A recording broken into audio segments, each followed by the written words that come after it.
Welcome, everyone, and thanks for coming. In this session, we have Dr. Shawn Ramirez, Head of Data Science at Shelf Engine, presenting how AI is solving the $160 billion food waste problem, lessons in forecasting at scale. As a quick note, please post your questions to the Q&A box instead of the chat. Shawn, a reminder to start your timer. Off to you. Great. I will try to be on time. I'll do my best. So first, I want to talk to you a little bit about food waste. Food waste comes from three general places. Farms produce too much food waste, grocery stores buy too much, and people throw things away. And a lot of people ask me like what I can do about food waste. The answer is like in general, like you can reduce your waste by throwing fewer things away and buying what you need and things like that and doing better planning. But for the most part, you're not actually causing major sources of food waste. Most of the food waste comes from grocery stores. Why does that happen? Well, grocery stores were largely not created as sophisticated AI machines. There are a lot of mom and pop shops, a lot of bodegas, smaller local markets, mid-sized markets, and even larger grocery stores, or even things like Costco and Walmart and Kroger and big name grocery stores that we all recognize. And it turns out answering questions about how much food to stock, given different shelf lives, what new products are coming in, cold start problems, and simple changes in shopping behavior make forecasting really hard. And that means in order to make sure you're happy, they stock as much as possible at all times. So you see this beautiful rainbow of produce and all sorts of other wonderful things every time you go to the grocery store, and that you always have a good time and a good shopping experience. But that leads to tons of product being thrown away out the back. So what we do at Shelf Engine is, let me get my slide going here. We basically automatically forecast how much to sell. And we do this for about 2,000 retailer vendors every day. We automatically submit the orders to vendors. That includes like lots of different items at all these different stores. And we buy back anything that doesn't sell. What that means is anything that goes to waste is literally our loss. We pay for it. And that means that we have to get things right. We have to get things right to make sure that stocks stay high. Nobody wants to run out of stock of any particular item. Nobody wants to walk into an empty grocery store. Certainly grocery stores don't want to do that. But we basically have to kind of level the inventory in a certain way so that we're making sure we waste as little as possible on every single item, thinking about all the ways that food gets delivered. As you can see, some of these melons are cut in half. If a store does things to the food, they cut them in half, they serve them in buffets. We actually have to think about all those things too. Do chickens go to rotisserie and then get served in some other way? Do they get cut up and made into sandwiches? All of those things become really tricky in dealing with the world of forecasting. So we have tons of different use cases that we have to think about. Lots of items that just don't move very much, like how do we stock the right amount of mushrooms for 25 different kinds of mushrooms? How do we keep leafy greens looking fresh and beautiful? How do we make sure that everything is getting sold at the right time and not going to waste? And how do we do this across the country in the world of COVID? And there's a lot of different tricky things that goes into that. So one of the things that we have in order to get this right is, of course, as every demand forecasting system has, is a suite of demand forecasting models. And with this suite of models, you usually have other models layered on top, as well as models that feed into some of these things. And then you have some kind of contextual bandit or other sort of bandit system that helps you move between all of these, ratcheting them in order to get this general picture right. And you want to create this picture on the right for every single item, which is you have a bunch of data points of sales over time, and you want to get the forecast right going for some lead time into the future. Could be you want to forecast right for 3 days into the future or tomorrow. It could be that you want to forecast correctly for 52 weeks into the future. And depending on who you're supplying your forecast to, if you're Shelf Engine, you might be supplying forecasts to vendors as well as retailers or all sorts of other middle people in between in order to make the supply chain entirely more efficient. So I'm going to focus on two things and two different use cases. I don't have a ton of time, but two use cases in particular are like a simple model that anyone can use, a random forest. I'm not going to go into the details of how a random forest works, but I'm going to talk about a use case, particularly in COVID, that was useful, as well as I'll go into hierarchical forecasting. And if anyone wants to talk to me about any of these other things, I'm more than happy to chat about these things later on. So why do I want to focus on these two? Well, in COVID, there was a lot of weird problems, right? We had, for one, we had really, toilet paper suddenly flying off the shelves. stores that were just closed for Easter, and they've never been closed for Easter before, right? You have to sell big Easter family dinners, and all of a sudden it's closed for Easter, for Passover, all sorts of weird things. So what do we do with that? Last year's data in those cases was not very informative to what was happening. And in fact, the most informative thing was probably what was happening locally in the previous week or the previous 2 weeks, because all the trends that were important were local trends. And what does that mean? That means that there's no like deep neural network that's going to give us the right weights to assess these new temporal dependencies on the fly. And in some cases, like where low volume items just didn't sell very well and hence will sit on the shelf longer, meaning like an item just like oyster mushrooms. How many people are buying oyster mushrooms? In that case, maybe even fewer people would buy oyster mushrooms, but stores still wanted to stock these things. Maybe normal volume items like toilet paper, all of a sudden, like we saw skyrocket sales where things were going viral. And of course, like things that sell a lot, like staples like milk and dairy and butter and cheese and meat, maybe those things would start to sell a lot more because people would start stocking them a lot for COVID and in their concerns about what was about to happen. So everyone can use, pretty much every data scientist in their toolbox can use a random forest.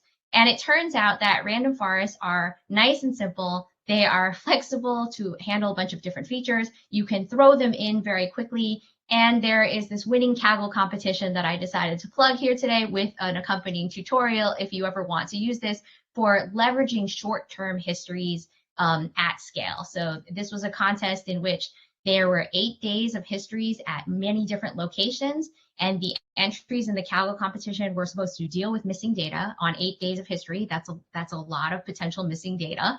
And they had to make predictions for 3 days out. Over those 72 hours, they had multiple periods that they had to make predictions for. So it's a very similar situation to what we had in COVID at Shelf, where we basically had short-term histories that we wanted to leverage more. We had to make different intervals of predictions. And it turns out you can very rapidly develop random forests, right? So I think that's kind of a fun thing. The other thing that's useful about a random forest is that if you think of any regression, random forests are very explainable, and there's a lot of work that's done to understand where our models are doing well or where they're performing not as well. So if you're looking at machine learning bias and explainability and you're developing a random forest, you're going to really get the payoffs from that right away, because there are tools that are off the shelf like SHAP values that can help you figure out what's the bias in your model, who are the winners and losers. And so if you're unfamiliar with bias and machine learning bias, I just want you to think about machine learning bias as, if you look at the picture on the left is a simple linear regression.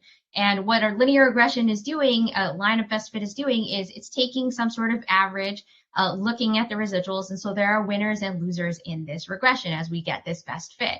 We're doing the same thing in our machine learning models. There are winners and losers on our data at scale at Shelf Engine. But what's important to us is that these winners and losers, or what shows up in our root mean squared error, what shows up in our mean absolute value, those are real people. And those real people are often subgroups that we're not capturing adequately given our features.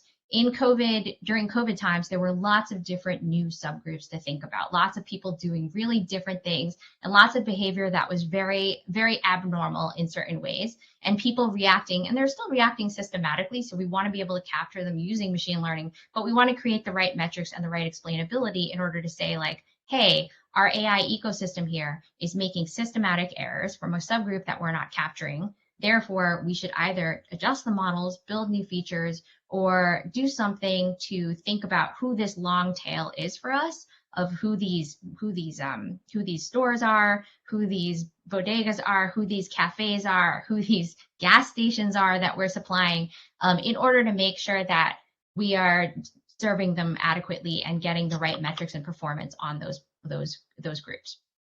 So that is a little bit about how we use really simple models like random forest to get into some of the details and to improve our AI ecosystem overall.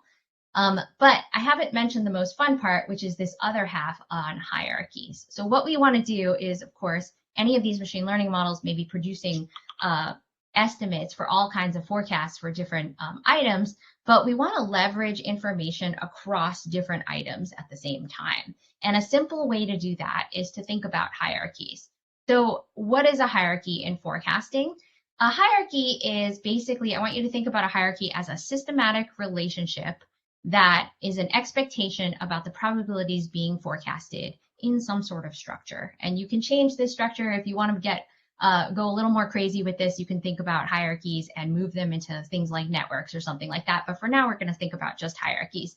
So common hierarchies are things like time. And so on this triangle on the left, I've got month at the top, and then week, and then day, because there's a certain number of days in a week, certain number of weeks in a month, certain number of months in a year, and you can go on depending on your level that you're predicting for. There are also other kinds of hierarchies, but let's think about time, because time is, I think, the most familiar hierarchy we deal with. We know that there are only 7 days in a week. Let's say you run daily forecasts, and your daily forecasts tell you, I'm going to sell one of these items every weekday. I'm going to sell 2 of these items for every weekend day. And that means I have 5 weekdays, 2 weekend days. I'm going to sell 9 items in total. And let's say you run a weekly forecast too, and your weekly forecast says, I'm going to sell 20 items in this week. And you look at these and you say, well, what should I do?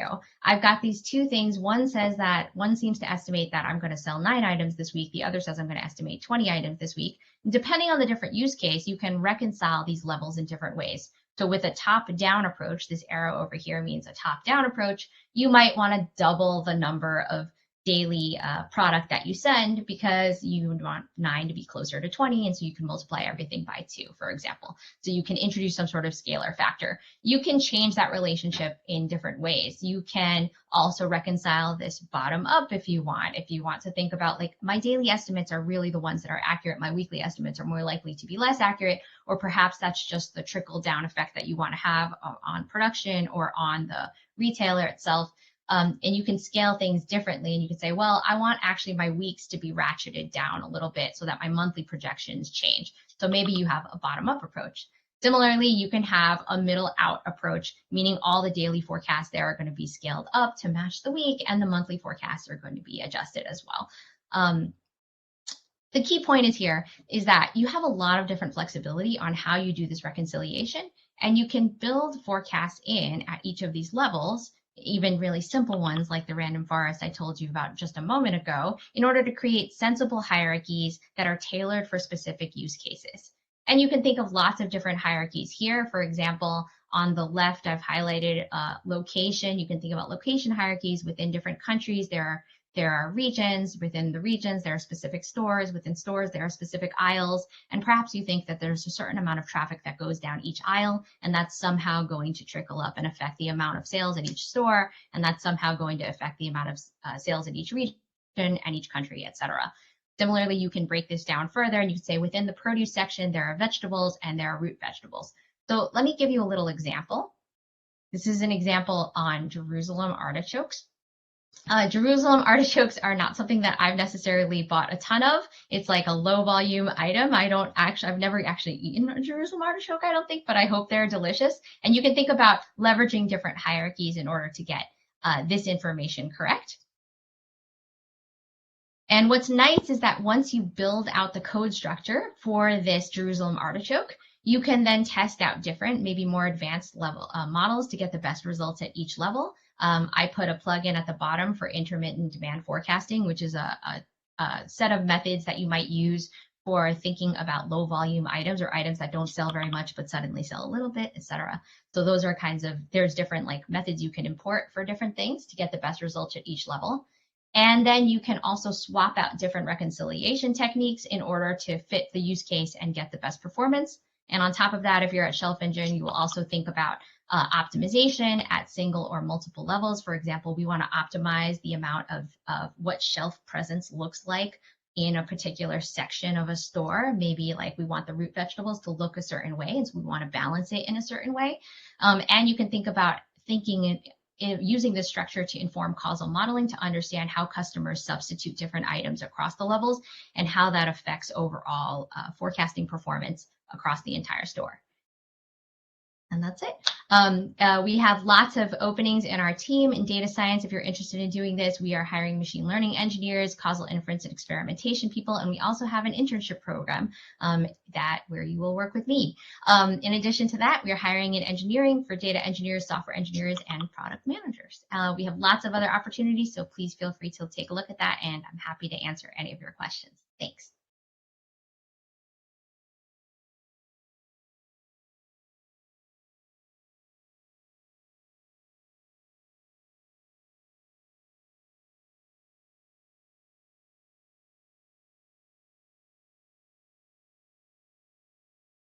So just as a quick reminder, anybody can post questions in the Q&A section.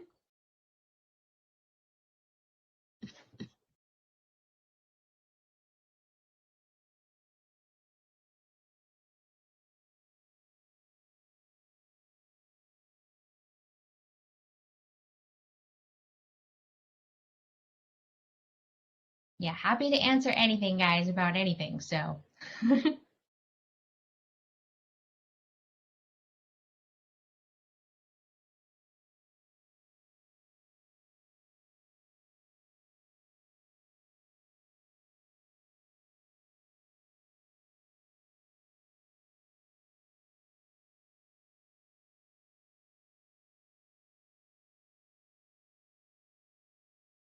So we get our data from clients, actually. We get our data from, all right, let me answer this question. This is a little, yes, so we get our data partially from clients. We get sales and inventory data. We also have a field team that goes out and verifies inventory data or sales data where needed because we want to make sure our models are validated. We also use demographic data and third-party data and have pipelines for various things depending on what's going on. It turns out that local store data is often enough, but there's a lot of other things that you can think about. There's different demographic housing price, effects on how people shop, whether they are following diet fads or other crazy things like that. Integrating the different models, how do we integrate the different models? They are all within like a larger production system. So everything is on Git. We have various different models that go in, and then we literally move between them depending on how things are performing. And we take a lot of different metrics on what's going on from like what's happening at different stores, what's happening for different item categories and other things like that. It's actually really similar to the stuff that we heard about in the opening ceremony today, and thinking about and then we drive different experiments at each of these places too. So there's a lot of experimentation that goes on that helps us think, oh, we want to make this change to the way we balance inventory here, or we want to make this change to some sort of dynamic property that we have. Or we want to make an entirely different modeling change or run a different feature set or something like that. And so we'll literally swap out a different version and then run metrics on that entirely in the entire system.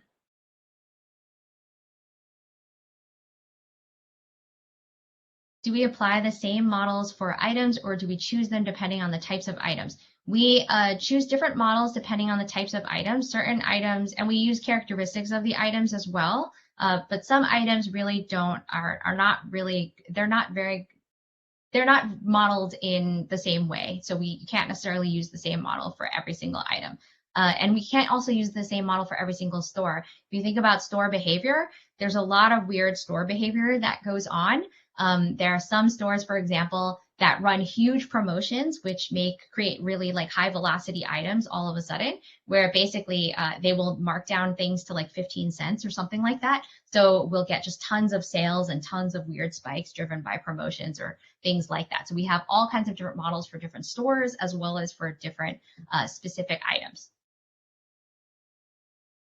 If we predict less than the demand, then it creates cost for us in customers. And so we have a customer feedback grid that helps us get information on when we've predicted less than demand and what lost sales are, as well as lost sales optimization that helps us understand how do we make sure that we're not predicting less than demand. That is a very important thing to us to make sure that we get that number right. And we want to make sure that our customers are happy by meeting demand.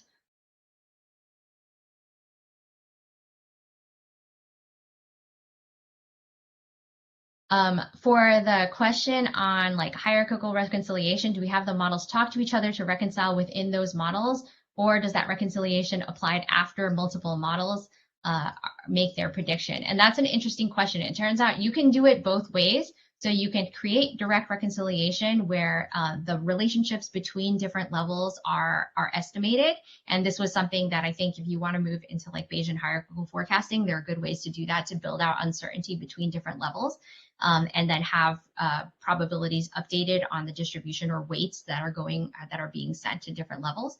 So you can do something like that if you want to get more advanced. But a very simple way, if you're like a new practitioner to this, or you want to build it out just to test it, is to not have the models necessarily talk to each other at each level, but to throw them in different places. And so you can integrate these in very different ways, depending on your use case. After partnering with a new store, we are able to make accurate, well, for one, like we basically have created different cold start possibilities so that if you're a new store, you can partner with us right away, basically even without history, and we can make more accurate predictions than usually stores can on their own. And just keep in mind, like take that with a grain of salt, most stores are not really making very accurate predictions. So we see large gains even when we don't have any history to go off of. We usually ask them for as much data as they can give us, but anywhere between 8 days and 56 days or a year's worth of data, depending on the place. A lot of places, including places like Target, don't necessarily have everything to just sort of give us and hand us the data. There's a lot of extra stuff and engineering that goes into actually getting the data and making all of that magic happen. But we try to get predictions for them that are accurate as soon as they start. And we can usually leverage information from across products being sold at other locations and in similar regions where we can make some assumptions about what's needed in order to get the best model. When evaluating our models, do we consider overestimating errors versus underestimating errors the same, or are we more concerned with one or the other? We are definitely more concerned with out of stock than sending too much product. It sort of goes against our profit, but it keeps our customers happy to make sure that they don't run out of stock. And so even though we might pay for a little bit extra, we sort of think of that as that's on us to make sure we're reducing waste. And what's important for everyone is that they actually get the product they need in the stores. For us, we actually really care about grocery stores and the workers they have, and keeping them, keeping them like well stocked and supplied helps them have happy customers and continue to have a profitable livelihood. So we care about that more, and we basically will run things even if they are not necessarily profitable to shelf right away, but we pretty much can make them profitable pretty soon. So that ends up working out well. Yeah, COVID definitely affected a ton of stuff for our predictions. And in fact, it's still affecting things in our predictions with the opening up in different areas. And obviously, like, or maybe not obviously, Washington, for example, moving back to phase 2 last night, there's a lot of local changes. And so what we've generally done in forecasting is to make the forecast more reactive to recent local histories, and less reactive to other things. So school schedules, not quite as important. Events and local events, obviously nobody's going to a lot of sporting events, so that's no longer as important. Weather has like a really different effect. For example, in COVID, people just aren't going out as much. So there's a lot of things that we're not necessarily able to use, but there are a lot of new ways that we can think about how COVID and just this changing world is affecting things. This is not unseen, though, in supply chain. There was a listeria outbreak a couple of years ago. There were hurricanes, there were wildfires last year, for example. There were lots of different things that happen all the time that suddenly actually disrupt things in a large way. So even though COVID may be somewhat new to us in the past year, supply chains, I think, in general, have to be resilient to these kinds of changes, especially if you're moving lots of product very quickly and supplying people with food. We haven't considered we haven't done this globally yet, but it's really interesting to think about what the global world has in store for us. I've talked to a couple of people in emerging markets and what, how Shelf Engine might work in places like Africa, or, to reduce water consumption that's spent on agriculture, or also across product to reduce plastics use. And we actually have within Shelf a new unit counter, which counts the amount of waste that we've reduced for plastics and materials. So there are a lot of different things that we can think about as we move forward in terms of how this can impact different regions and across different sorts of concerns.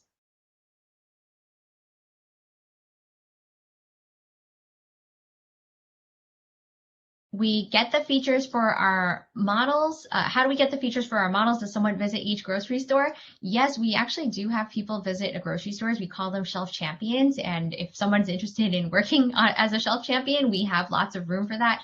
These are often not necessarily people with data science expertise, but they're usually people who work in the food industry and can think about how products move and how things are shipped and what shelf presence looks like and other things that are important. You know, what's going to determine the freshness of something and how often do they restock and what do their food managers do? These are not things that I have any expertise in, nor do I claim to. And so I always have to talk to the shelf champions and figure out like what is actually going on at that store. How does it really work? When the butcher cuts it up, do they toss these things out? Do they not toss these things? Do they reuse things? Like lots of stores like Tops, for example, reuses a lot of its food and packages them in different ways, or sells things as like day-old bread, day-old bagels, those kinds of things. So we have to actually take that into consideration and think about how we can work within their system. This creates a lot of nuance in our system that is slightly outside of our AI ecosystem, but more about fine-tuning and creating the right experiments, getting the right inferences to understand how our system affects things on the ground there. When we are done with the food that we don't sell, we don't get it back, we just pay for it. And so what that means is we do set up different things with the retailers who work with us depending on who they are. So some of them give back to food banks regularly, others give back to the communities directly, especially during COVID. There were a lot of cookouts by places like Buy Right in California that ran different local kitchens where they would just set up outdoor tables and cook with the extra food. And the good thing is that in terms of working with us is that because they know their food is going to be replenished really soon and they won't actually run out of stock of things, they can serve fresher food to communities and give fresher food to food banks. So we don't have a good metric on that, but I'm hoping that we'll be able to build that. That way we can figure out what kind of our larger impact we have on feeding people and helping people. How do we decide? Oh, refresh the careers page if it looks like the links are empty. For some reason, it does that sometimes. It's just a poor kind of website right now, and we're revamping the website. But refresh the careers page if you're interested. Catherine asks, how do I decide how many models to serve? We don't have a different model for every type of food. No, thank goodness, we don't have a different model for every type of food. We generally don't have too many different models. But basically, if a model ends up being a poor performer in some way and we can identify some kind of systematic error, then we will generate some kind of new model for that. For example, the promotions place that had the items knocked down to anywhere between 1 cent and 15 cents. We just have to create a different kind of model for that because we're not going to be able to pick that up, and nor do we want to distort the way we're thinking about a model that's being run at a more normal store for us. But we do, of course, want to make sure we get those sales right and get the lower in stock rates needed during off promo periods. The percentage error we're seeing in these results, so basically, I think we can think of error in a lot of different ways. There are a lot of different metrics for error. And so it's a little hard to think about the percentage error, especially in a time series, because there's error on different products all over time. And so percentage error is just a little bit, it's a little bit hard to think about. In general, we try to get 90% in stock rates and less than 5% of lost sales that we miss out on. And this is over time cut up in different ways across different categories for every single retailer vendor that we deal with. Yeah, if I have time, Kelly, do I have time to answer more questions? Yes, we have until Okay. 12:10. Oh, perfect. Okay. Yeah, I love causal inference. I'm a former political scientist, so we did a lot of survey, lab, field experiments, lots of things with deception, looking at the impact of foreign policy and terrorism and all sorts of crazy things. If anybody follows causal inference world, like political scientists love causal inference. And so I love building this out at Shelf Engine. It is not something that was necessarily at the forefront of people's minds when I started leading data science there, but we are building out a large experimentation platform to run causal inference at scale and think really carefully about what counterfactuals are. And what's important for us at the moment is thinking about like when we don't stock peanut butter, what does that mean? Does that, because we run out of peanut butter, it probably doesn't mean the person walks out the door, which is actually what grocery stores assume, is that, well, when you're out of stock, you lose a customer. What really happens is probably that person looks around at some of the other products and buys something like, oh, I like crunchy peanut butter, so I'm going to buy crunchy almond butter or something like that. So we think about modeling causal customer substitutions, as well as like, what do customers do when they're not happy with one place? They probably go to another store in the area, or they probably shop at lots of different stores in the area. I, for one, shop at about 5 different grocery stores at any point in time, and I just use them for different things. So what we do with causal inference is we think hard about measuring latent behavior that we can't identify, as well as measuring latent demographics that we can't necessarily identify. We're not collecting data on users, so it's really fun for us to think about, like, how do we use the data that we're seeing in order to understand overall behavior within our system. This is an advantage of Shelf Engine. If you are a target and you're developing an in-house thing, you don't necessarily have as rich data as Shelf Engine has, because we have so many different retailer vendor relationships across many different areas. And so we can really think carefully about using all this data and getting the best insight we have on particular behavior and particular movements or shifts in behavior and patterns. We can also use this to think about like nearby neighbors and impact on nearby neighbors. And then we're sort of playing around a little bit in the world of causal ML and thinking about machine learning bias, especially for basically some of the stores that have problems. We communicate our predictions directly to vendors, so vendors get basically a readout of all the different forecasts, and then we have to, in terms of the client side to the retailer side, we have to communicate our impact on them. And so basically what we measure is we get data on stores that are shelf managed or products that are shelf managed, as well as products that are not, or stores that are not, and then we help them understand the comparison. Most stores are not measuring waste, they're measuring sales or they're measuring profits. So we have to be careful and make sure that they understand, like, here's the waste that you're getting from other places, here's the profit that you're getting, here's the sales that you're getting. And then what we usually do is we talk to the store after they've worked with us for a little while, maybe like 2 or 3 months, or even sometimes 6 weeks or 4 weeks. And then we ask them how they want to tune the system for what they're looking for. Some retailers and vendors are really looking for profit and they don't care as much about sales. Other retailers and vendors really want to drive foot traffic and increase sales in certain areas, or maybe across different stores or across different stores at certain locations. And when they do that, we might want to do something to increase like sales optimization for these places and basically fine tune the entire system to help them ratchet that toward that direction, while also lowering their waste. So we do basically all of those things. The idea for us is that we take the waste calculation off of their hands. They don't have to think about that at all, because literally we think about that, we will go under if we don't reduce waste. So we have to think about that all the time. In terms of internships, I'm completely interested and open to lots of different possibilities for internships. I have, a long history of mentoring people through undergrad, graduate students, postdocs, et cetera, and then people into their data science and data engineering and DevOps careers. And so I love managing and matching individuals with their personal and professional goals, learning how to use their skills as best as possible, and making sure that they have really positive learning experience and positive development, and that they're fully integrated in our team and able to run at the speed they're able to run at. So all of our data scientists, for example, work in production code. Everybody does testing and debugging and live forecast debugging and all sorts of other things like that, although we don't have as many things go wrong, which is nice because we're not a live product. So things don't break and you're not necessarily like on call at crazy hours, which is nice, but you do get that production experience, which is so much fun.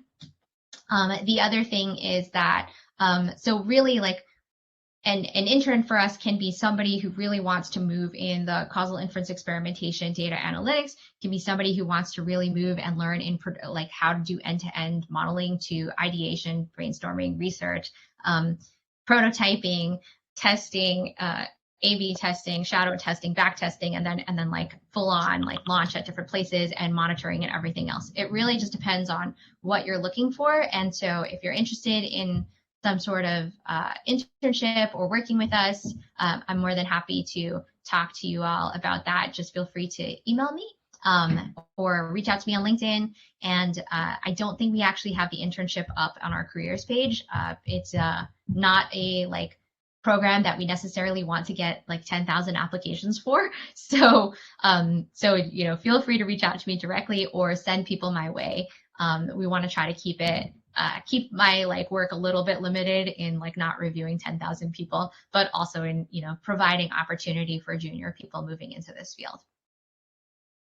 The interview process for any data science position, I don't know the interview process necessarily for engineering, but for data science, it is you have a recruiter screen, manager screen, a data challenge that is tailored to a specific area. So for example, we have an optimization data challenge, a causal inference data challenge, et cetera. So you can really show your skills.